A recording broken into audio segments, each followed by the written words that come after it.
Knock knock. Who's there? Dwayne. Dwayne who? Dwayne the bathtub. I'm drowning. There you go.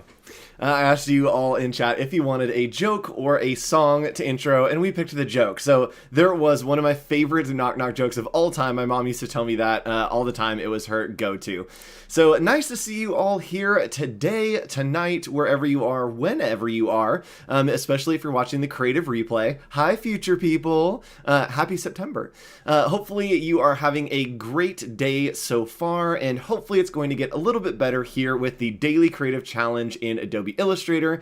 My name is Andrew Hawkrattle. Hello, nice to meet you. If you haven't before, welcome. Welcome. If you haven't joined us, welcome to the stream. You can follow me over here on the socials, just hawk.co right there. Behance, Instagram, Twitter, all the places. Wade will drop a link for you. Also, say hi to Wade, our moderator. Hi, Wade. Nice to see you in here. Today, we are going to be continuing our journey of daily creative challenges, and I just have a couple quick announcements to make, and then we'll get right into it today. First thing I want to talk about is you can go to behance.net/challenge/illustrator to get started, and you can click this button and it will remind you every single day that there is a new challenge. You also can scroll down here and grab our source file for today, which is a modern logo. We're going to be designing a modern logo and traveling back through time, of course, to create that logo. Now, if you're just joining us, we are having some fun, especially over on our Discord. And Discord is right up here, bit.ly/AI Discord. That's where you need to go to drop in your projects when you're done. Go ahead and type this in, click on it and sign up. And when you are done with your project each day, you can go ahead and just put it in here. We'll give you some feedback. If you have any issues, you can also post them in here and I'll try to respond to give you some guidance on that. A couple of people had some issues yesterday, but we got them resolved. We also have some other friends. Katarina's in there. We have Jack in there giving some feedback and helping you out in the Daily Creative Challenge here on Discord. All right. With that, we're going to jump right in today. If you haven't joined us before, we are continuing a series called Once Upon a Design. We like to have some fun as we do these challenges, get a little bit goofy, and have a theme so that you can kind of track through. Our theme, Once Upon Design, is traveling through time to understand the history of design, the history of visual communication. So yesterday, we were all the way back in the caveman era, as you can see by these petroglyphs that are here on the walls that we created. And today we are zooming a bit more forward in time, about 1920. So we're going to cover between 1920 and 1930 today. But I think that I'm getting another call with Wade. And yes, I understand the continuity of me playing this bumper every day and Wade constantly coming tomorrow, but we'll just pretend like it makes sense. All right. Hello, Wade. I think I'm getting a call. Hello? Hey, Andrew, I know you're streaming and everything, but I just wanted to check and make sure that everything is ready for my visit. Yeah, it's next week, right? No, that's tomorrow. Oh, it's happening tomorrow. Yeah. I gotta go.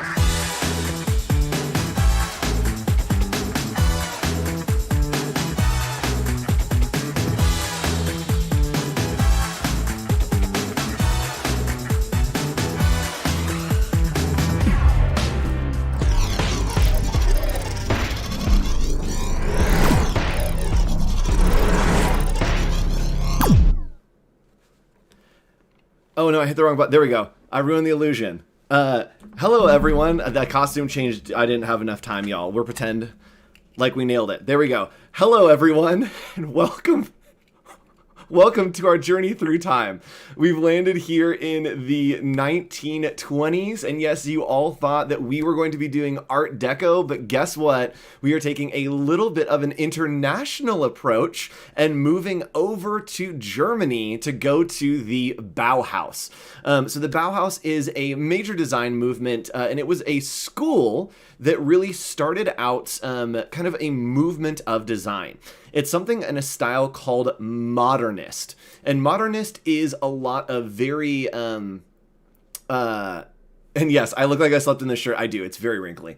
So a Modernist is a very future forward look. A lot of simple shapes and a lot of logos that really had some expression. So let me point over here. This is the Bauhaus. It's in Germany, and the Bauhaus, again, it's a school that started, and it had a unique approach to education. It kind of let the students run wild and experiment and just try crazy things. There were some of the professors that advocated that the only way to stay creative was to be vegan and have energy cleansings. But they also had a great time with the idea of having fun and playing with design and with creation. It was founded by a man by the name of Walter Gropius, and they worked a lot using essential shapes and forms. So that basically means squares, circles, and triangles. Those are the three things that we're going to be working with today, just basic shapes. So let's go ahead and hop over into Adobe Illustrator and start working in the Bauhaus style. We're also going to cover the destigil style, but I'm just going to touch on that a little bit. For your research homework, that's what I want you to do. Definitely make your pieces and do the challenge, but if you need a little bit extra, go ahead and research destigil as well, especially a man named Theo von Duisberg. We'll talk about him at the end. So today we are going to design a modern logo or icon using simple shapes alongside the Pathfinder and Shape Builder tools.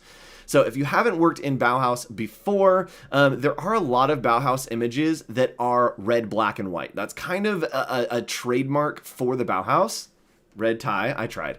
And so the style is using those colors. So we're going to use those colors today. And I actually have my hotkeys turned on so you can see down at the bottom there. Hello. As I hit different keys, you can see the hotkeys that I'm using. I'll also try to dictate if I'm using Control or Shift because it won't show up down there when we're using different tools. So the first thing that I'm going to do is I'm just going to draw out some boxes. And the hotkey for making a box is just M. So we're using M right here. And here we can click and drag, and you can see that it's pinned to where I started the click, and then it continues out from there. We can hold Shift to make a box, which is proportionate. And we're just going to make that box there. And of course, we're going to use black. We're going to use a little bit of a gray. I don't like using full white. And then we are going to use a red just out of our swatches panel here. So these are the three colors we're going to use. Those are the three colors we're going to use. A little bit more powdery. And we're going to start designing and using first the Pathfinder tool, and then maybe we'll go over and do the Shape Builder tool. Now, I want to get some suggestions from you, chat. Let me know what you want me to create, what kind of logo or icon you want me to create, and we can do that. And while we do that, I'm going to kind of show you a couple things that I've learned about creating simple shapes. So the first is, we just covered it. If you want to create a square, it's really easy. You just click and drag, hold Shift, and you can make a square. If you want to, you also can make a circle. In circles, you can do a couple different ways. You can click and drag to make an oval, and any way that you kind of squish and stretch it, it will make that. If you hold Shift, it will make a perfect circle. And if you hold Shift and Alt or Option, it will make a circle from the center of where you started. So we're going to make our center there. And the last one, again, there's no way to do things wrong in design. And so the last one that I'm going to show you is we're going to click and hold right here, and we're going to go down to the polygon tool. And my favorite thing about the polygon tool is this. Check this out. We're going to click and drag, and you can see that we have like this crazy polygon happening. And we're going to click and drag in the middle here. You can see this polygon's a little bit crazy. It has too many sides, but what you can do as we click and hold with the polygon tool, you can actually use the arrow keys going up and down. And each time you hit up and down, it will add a side to that shape. So if we want to, we can go all the way down to 3, and it will make that perfect little triangle for us. And we can click there, and now we have a perfect little triangle. Now, another way to do a triangle, if you want, you can click and go to the star tool. You can click and make a 3-pointed star. A 3-pointed star is, you got it. Why are you not letting me scale? Something odd's happening. I have a setting turned on that I was going to show you. Yes, it's right there. And a time travel logo, great idea. So Dan, we're going to do a time travel logo, and we're going to work right here with a circle. So we're just going to use L to grab our oval. And we're going to click and drag the circle out. Now we're working on a grid because a lot of the Bauhaus was all about different kind of shapes, different emotions, and keeping things very, very modern and locked in. So we're going to use simple shapes here. We're starting with a circle, and I actually want this to be an outlined circle. And so I could shift it and create a stroke and just put a thick stroke on here, but I don't want to do that. Oh, Control Z, there we go. That's a lot of Control Z's on that screen. What we're gonna do is we're gonna make another circle here, and we're gonna bring that circle out from the center. Now I want this to kind of be almost a line. Oops, I'm hitting all the wrong hotkeys today, y'all. There we go. I want this to be almost a stroke, so we're going to pull it out there, and you can see that these two are overlapping. I'll make them two colors for you. And with that, there's a couple things that we can do. We can click on both of these and come to our Pathfinder right over here. If you don't have that, you can go to Window Pathfinder. But we can click on this right here, minus front. And what that's going to do is think of it as a hole punch. It's going to punch out the top object out of the bottom. So we're going to click, and now we have a punch. And you can see if we have a different color behind here, it is indeed punched out so that it is one shape. Now, another thing that we can do is we can come in here, we can undo all of that. And with these two shapes, we can use something called the Shape Builder tool. If you haven't used the Shape Builder tool and you're just using Pathfinder, you can save a bunch of time using the Shape Builder. And as we grab this tool, we can select our objects right here and grab the Shape Builder tool. You can see that we're getting that little bit of a mesh over here. And what that does is it's showing us the two different shapes that could be built here. Now, if we click and drag over both of these, you'll see that it's going to join us. So this hand isn't doing anything. We're not touching the keyboard. We're just clicking and dragging, and it will join those together. Now we can undo that, and in this middle, you can see that just the middle part is selected. We can actually hold Alt or Option. So I'm holding Alt right now. It's not showing up on the screen, and click through this blue. And what that's going to do is tell us, hey, we want that to go away. And now we can see that this shape has been subtracted, and we just have the one shape, right? Just like the Pathfinder, the Shape Builder just works really, really quickly, and it's a great tool to kind of do something super fast. Now, with this, I do want to kind of create a maybe an arrow. So we're going to use simple shapes again, just using a rectangle and staying on this grid. And we are going to select both of these, and this time I am going to use let's use the Shape Builder. And because I know I want to punch out this rectangle out of the circle, I can hold Alt and not only go over this one, I can go over the line and the other piece, and it's actually just going to subtract all of those. So anything that I do, it's going to subtract those through. So now I'm going to create my little timekeeper here. Now I'm actually just going to grab this triangle over here, and I'm going to hold Alt or Option. You can see that it goes to two little arrows. So we have a black arrow and a white arrow, and that means it's going to make a copy of that. Now I'm going to rotate that and bring it up here to kind of lock in with this. We're going to scale this down just a little bit by grabbing those anchor points.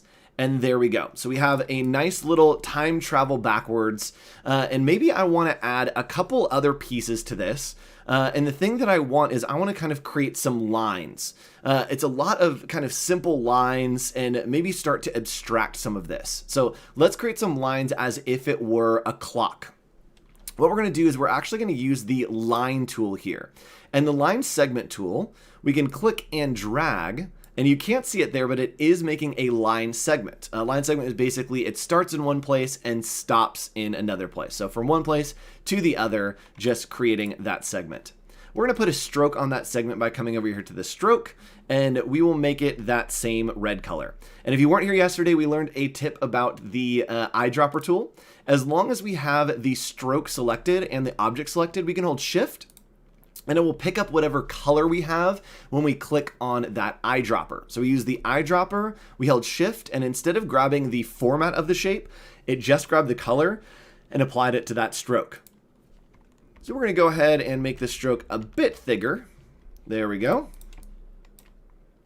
That was good. It's a little bit off-center visually, but that's fine for now. And what I want to do is I know I want to rotate this by maybe 30 degrees. Now, you've probably seen this trick before, is you can come down here with the rotate tool, which is just R, and you can click on this bottom anchor point. Now, you also can drag and hold shift and it will go at 45-degree angles. You can see the smart guides happening there. But I actually learned this the other day that I want to share with you, is you can hit Control or Command K to bring up your preferences and go to Smart Guides. And from there, we can actually turn on custom angles. So from here, maybe I want, instead of 45, I want 60-degree angles. So I'm going to hit OK. We changed this construction guides right here to 60-degree angles. We're going to hit OK. And now when I click and drag this, you'll see that my smart guides are actually going to point out anytime I get to 60 degrees. So right there, this is the 60 degree. Oops, it locked in right there. So there's 60 degrees. If we keep going, it should lock in around 120. Let's see if it does it. Ooh. It should be grabbing that smart guide. Oh, there was another one. There we go. There's another 45, and it should be grabbing another one of the 60s right over here. So you can see that it's aligning at 60 degrees, and so you can actually change those very easily, right? Super cool thing. I literally learned that like yesterday.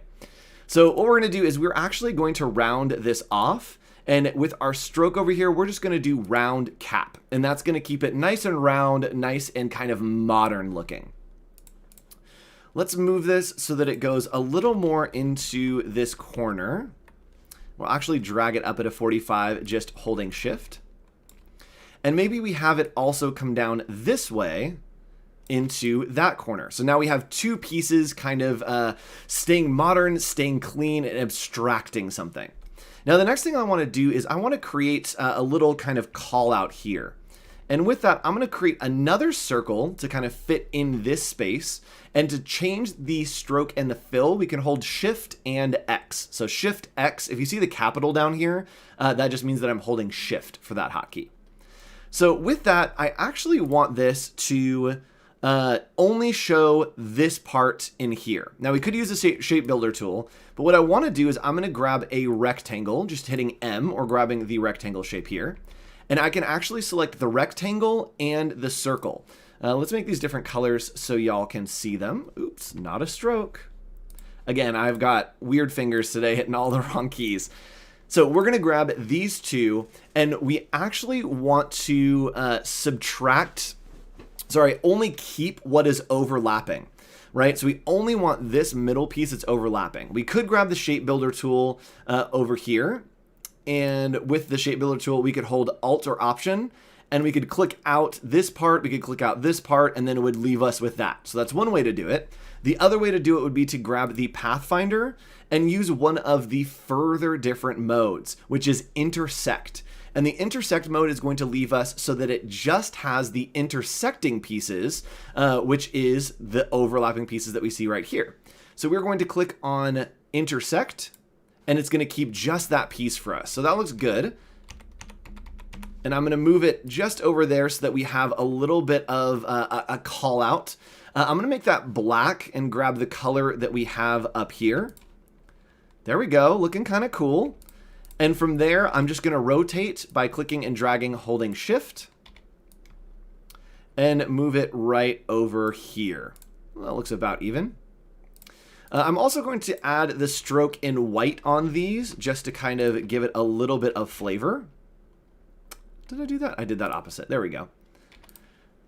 So now we've got a little bit of white on those, looking good. And the next thing that I want to do to kind of make the Bauhaus really lock in is to add some construction lines. Actually, let's do this. Let's round some corners. That's something really important, and the Bauhaus had a lot of those rounded corners. There were some areas that were very sharp, but then a lot of different corners were rounded.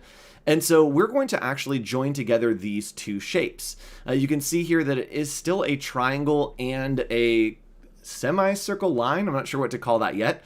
But we could grab the shape builder and just click and drag between the two of those, and it will make it one shape for us.